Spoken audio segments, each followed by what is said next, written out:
Hello everybody, John here from the Young Nerf Toy 2020, and today I'm doing a versus video between the Nerf rival Apollo and the Nerf rival Phantom Core Helios. Both of these come with 7-round mags, and it's acceptable with the Nerf rival 12-round mag. But the Nerf rival, these are both rival blasters, as it says here and right here. And rival hasn't been out. Hasn't been like Hasbro hasn't been pushing out rival blasters in a while, as of this day. So we're just doing versus of 2 older blasters from the rival series, and let's get on to the blasters overview.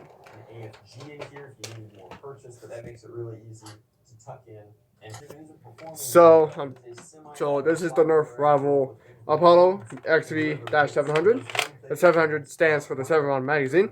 You'll see the same way for the Helios, but that's in the overview for the Helios. There's no in-strike muzzle attachment nor stock attachment because this is rival, like I said, and it shoots the high impact round.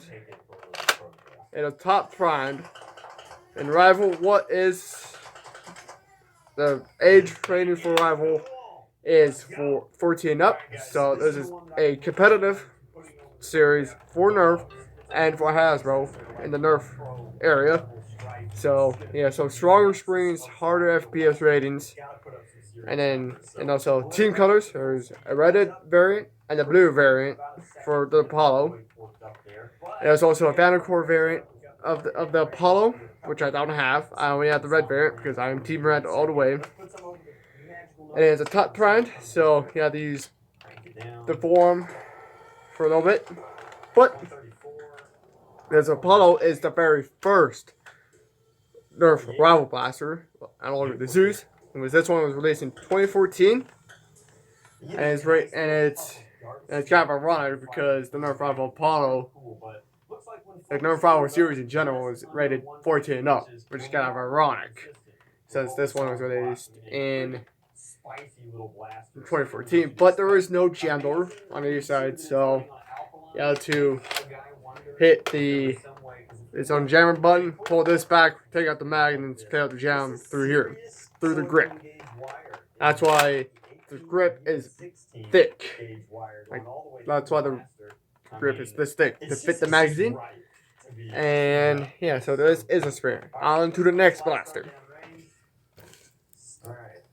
And the next blaster is the Nerf rival Helios XVII-700. Like I said, we're doing an overview of the Apollo. They say it's 7-round mag, but both blasters are compatible with the rival 12-round stick mag. But the Helios, it's like an upgraded Apollo, since it has a little butt stock integrated into it.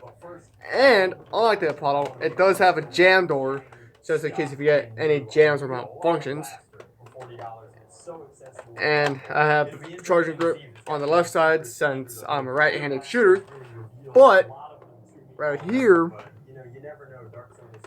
you actually unlock it, and then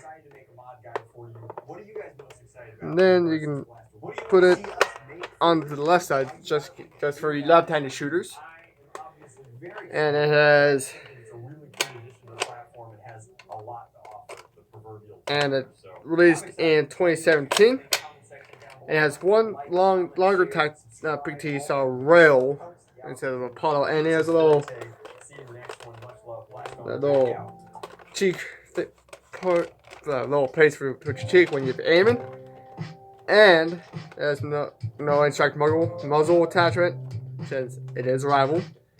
And this is a part of the Nerf Phantom Core line, like sub series of rival.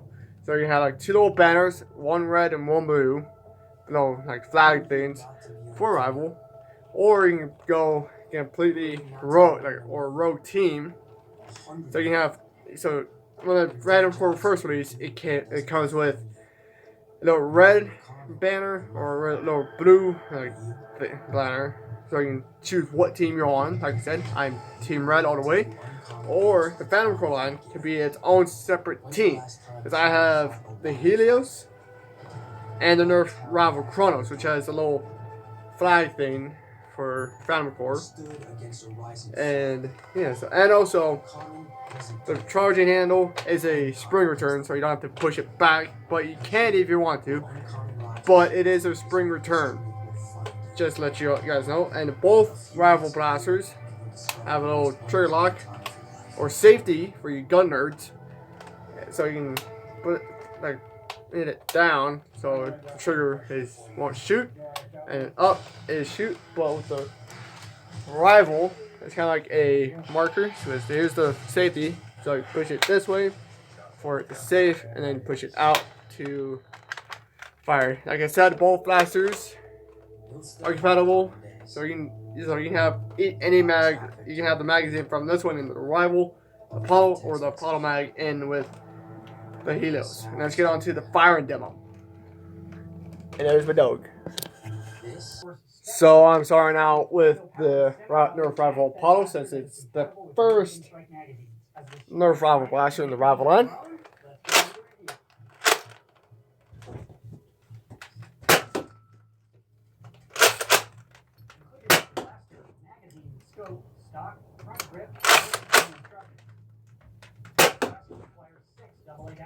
And I hope you guys don't mind my dog just running around. Oh, whoops, that was, I just shut the curtain.